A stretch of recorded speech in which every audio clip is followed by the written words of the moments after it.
G'day, welcome back. I'd like to welcome all my new subscribers to my channel, and I hope that you enjoy the content. I've been saying for a while that I want to build a milling machine, and it's about time I got on with it, so follow me over there. I'll show you what I'm up to. Alright, I'll fill you in on the plan for this build for my mill. It's been through a few different ideas. Originally I was going to try and mount the drill press in here and just modify the hell out of it. And I recently picked up this piece of plate, so I'm going to use that as a base for a C-channel for a column. Now that's that little rusty piece I said I was going to try and machine, but I've picked up a longer piece because I think this one will be too short. This little milling vise table that I've been working on to turn back into my XY table will mount in here. I've got to find some, I don't know, some big heavy angle iron or something to put in here. Originally I had this plate sitting in there, and I had planned on mounting this jack down in underneath so that I could raise the whole table up and down, but I've abandoned that idea. And what I'm going to do is set it up so that I can raise the milling head up and down, and the shaft will come down through the back. A lot of guys put the handle up on the top, right, and have to reach up the top to turn it, but I'm going to run a shaft down underneath, put a couple of gears in the back, and there'll be a handle out here to turn it, to raise the head up and down, and of course the table will adjust from here. So that's the plan, so follow me along as I make this up. Alrighty, progress report. So I've welded two pieces of reasonably solid angle iron in there. I've got to pull it off again now and dress it all up. I've drilled a series of holes in here to bolt this down on here with, and punched a hole through there. That didn't take some punching through that. God knows, it took me forever to get through that, come from both sides of the carbide hole saw. But that's to allow for the shaft to come down through there. I might actually get my gears today. I see they've arrived in town, so they might arrive today. 2 bevel gears. I also want to drill and tap some more holes in here to put some leveling screws, so that if I'm trying to set everything up so it's level and work from that point. But if it needs adjusting afterwards to get the column right, some jacking screws in here so I can manipulate the way that sits and then retighten it again. I mentioned in the last video I'd been out to the scrap steel place. I picked that up. That will be used for let me just move this camera up a bit. That'll be used to mount the milling head to the column, and it'll get 4 holes drilled in it with it slotted so that it can be rotated to trim the head up. But that's where I'm at, so I'll get on with it. Alrighty, another progress report. Righto, so I've dressed all of this up, and this is actually warped a bit now. So those jacking screws that I want to put in here are going to be even more important. I've welded in 2 big solid lumps of angle iron in here and drilled and tapped some holes to bolt this down. So that part of it's done. I'm going to get on now with making up the shaft to come through in here for driving the head up and down. Alrighty, there's a bit of insurance against that linear shaft showing up taking too long to get here. I ordered a length of 304 stainless, and it got here a lot slower than it should have, and I could have been getting on with things except for one thing. I stuffed up and I ordered the wrong bloody thing. I ordered 15mm instead of 16. So this is a lump of 304. It won't go astray. The bevel gears showed up yesterday for driving the milling head up and down, and I'm going to try out these new Descar tips that arrived. I just tried the 0.8mm radius one a minute ago, didn't like it much, so I've switched over to the 0.4 radius. I need to machine this down to 10mm. I checked these yesterday, and they're quite often you buy these things and they're just rubbish, but these are really well made, and that hole is just about spot on 10mm. It's amazing. Anyway, I'll get on and machine this down to 10mm.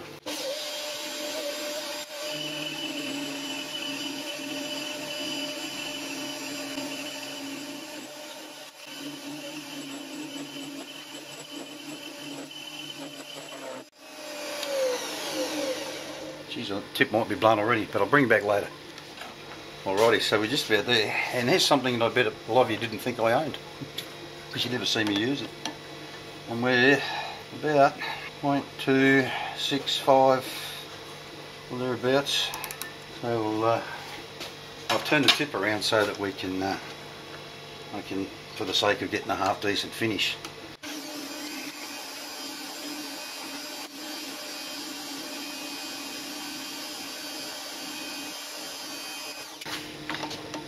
That's another 0.2 to go yet.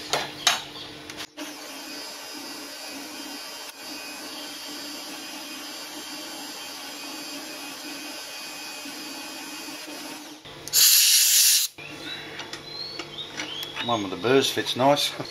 One shaft down, one to go.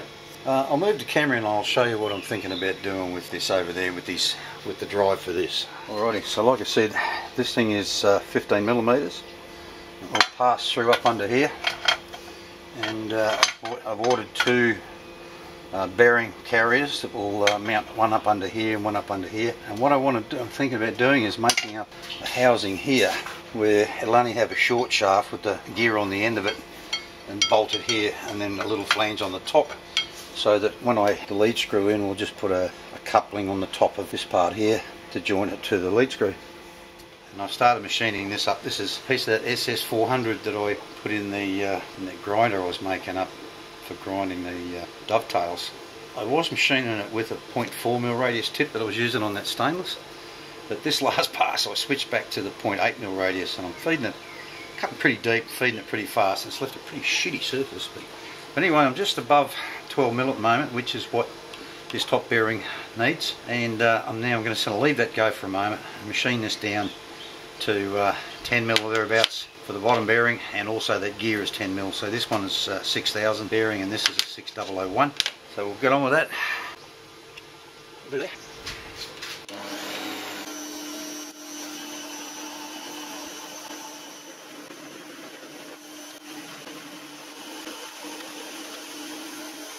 Oh, I had to change the battery part of the way into that cut. Look at that, it's terrible. I'm not going to persevere with these 0.8 radius tips for much longer. I'm going to save them for machining brass and things like that. I will try and take some light passes on this and see if I can get a nice finish on that with that 0.8 tip. What have we got here? Alright, that bloody squeak, and I pull everything that I could pull off it a while back that could make that squeak, and lubed it all up and it still squeaks. So I'm damned if I know what causes it.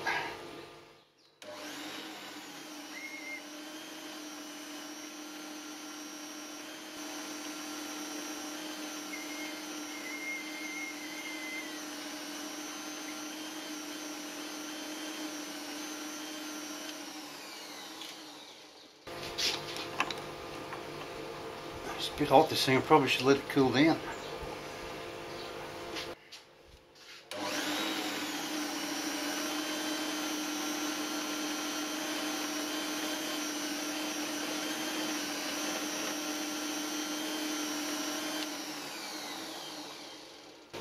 That's a bloody awful finish, that. That's horrible. Go back to the 0.4 radius tip.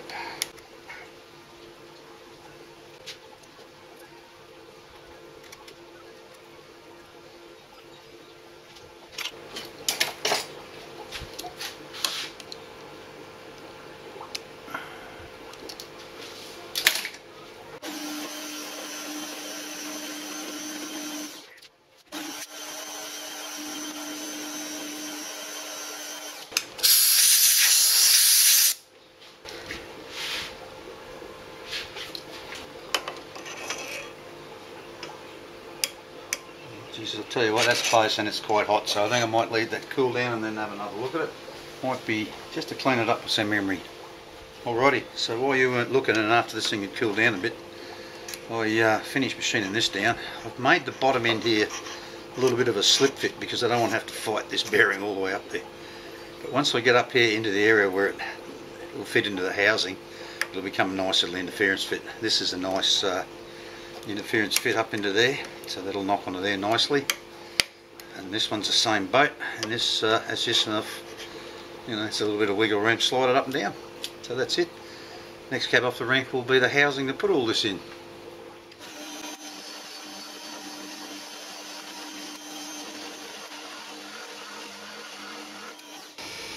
Alrighty, new day, new part. This will be the housing for those bearings and that shaft I made up yesterday afternoon. I'm not going to make you sit through that. I've got to get this right down to 40mm round, which is a fair bit of material to come off there, considering that's 66mm across there. So I'll bring you back later when I get closer. Well viewers, I've stuffed up right royally here. Bloody marked this on the wrong side. I should only have two small flats on here, not two big ones, because this stuff is rectangular and I've put it in the wrong bloody way. Anyway, doesn't matter, I don't think. As long as it fits neatly into the hole up the back, we'll be right. So anyway, I'm getting pretty shitty finishes going in that way. I don't know what sort of aluminium this is, what alloy it is. It's hard to get a good finish on it. But anyway, we'll get a better finish coming back out, so I'm going to make a finishing pass back out, see how we go.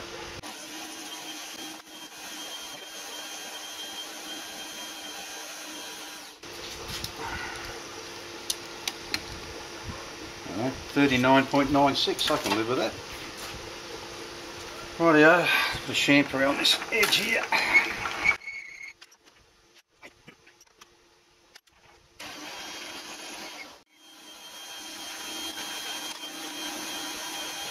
Alrighty, do something about drilling a hole in and boring it out. Alrighty, turn the camera off while the rubbish truck came up the road.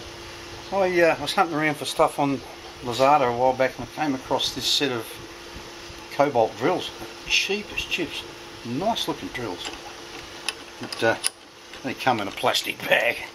We get everything from about 2.5 mil right up to 10 mil in 0.5 increments. Cheap, really bloody cheap. I think less than what I paid for one cobalt drill down the road. Anyway, let's drill a hole in this thing.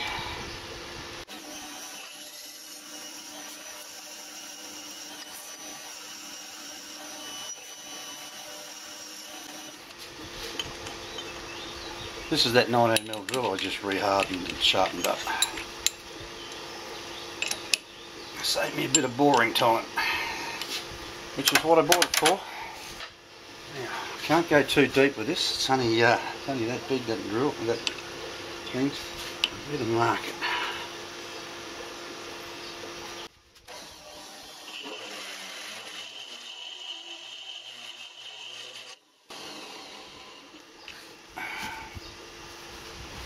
Half inch will give me some clearance all the way up through there.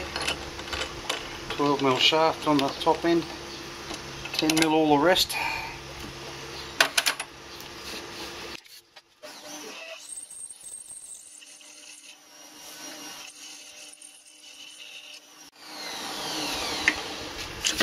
It's all the way through. Clean some of this bloody mess up.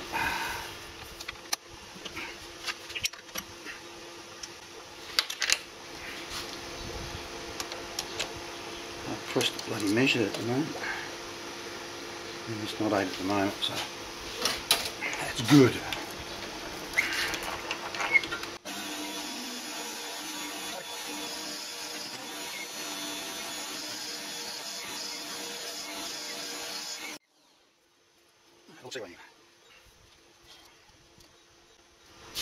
Well, once again I've fallen victim to the flat battery. Went to turn it off only to discover it already turned itself off. It's one down, one to go. Alrighty, got this set up here at the moment and I've turned it around and trued it up, turned the outside off, faced it off. But we've got a big storm rolling in here at the moment. It's not raining but plenty of thunder around, so you might hear a bit of it in the camera. There's a rumbling now. I might abandon ship here at any time if this storm gets too much worse or if it starts pouring with rain.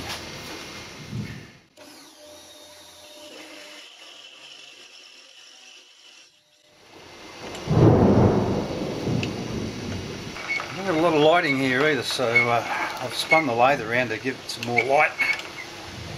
But, I'm pretty close out to the edge of this awning where it could get awfully wet if I'm not careful.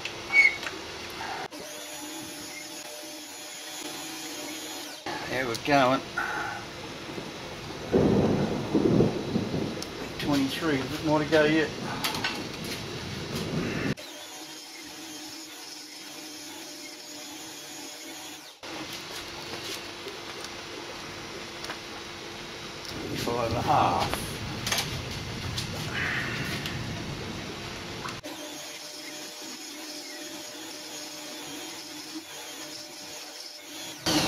Left an almighty burr on there when it came out. Oh. There's the rain. 27.2. I think I'm going to have to call this quits in a second.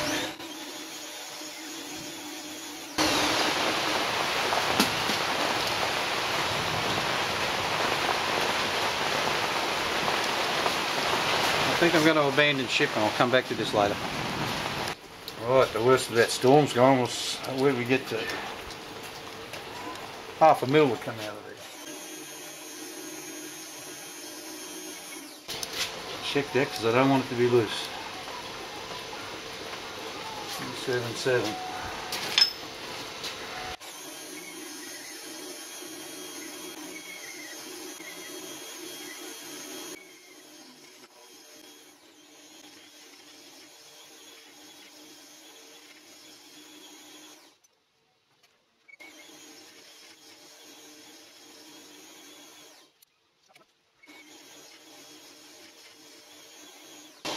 I don't have a micrometer dial on the Z-axis, so it's always playing guessing games as to how far in you are. I think it might do. Got a quick chamfer.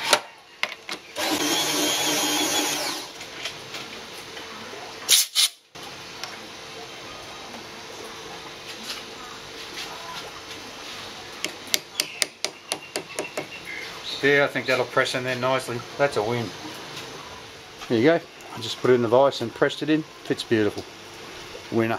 Well viewers, I can't seem to take a trick lately. I said I had these bearings on order and they showed up today, or it showed up today. Only 8 days after I ordered, which is pretty quick out of China. And it was exactly what I wanted. And the bloody ad said 2 pieces. And I only got 1. But I suggest that they will argue the point that it is 2 pieces because it's a housing and a bearing. But I'll have to see what response I get when I say, hey you bastards, you sent 1 night when it says 2.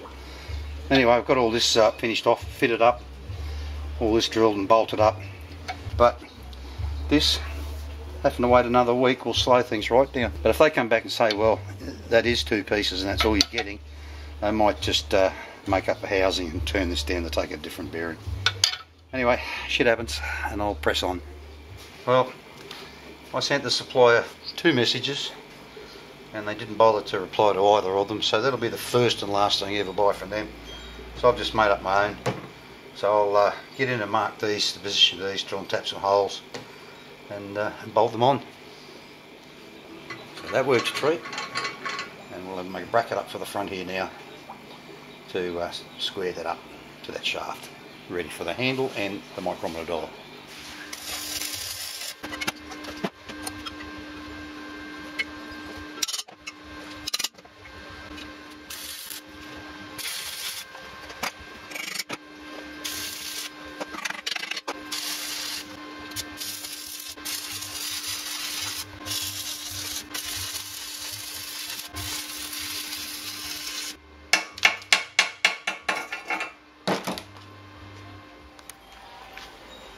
Well, there it is viewers, all dressed up, nowhere to go. At this point in this build, I just want to say that after busting my boiler to get that milling table done, I'm not going to bust my boiler doing this, I'm just going to go along at a reasonable pace. So you may not get a video every week, you may do, you may not, just depends how much work I put myself through and how long it takes to get things delivered here. But the next cab off the rank will be to machine this shaft down so we can fix a handle to it and the micrometer dial and everything, make that up. But the dial and everything, that can wait, but I'll get the wheel, get the shaft machined up so I can put the wheel on it. And then after that I'll get started on making the column. So once again I'm right around that 20 minutes mark, so I think I'll call this the end of part 1. Come back and join me for parts 2, 3, 4, 5, 6, 7, 8, 9, 10, whatever it takes to get this done. Alright, so I'll see you next time and thanks for watching.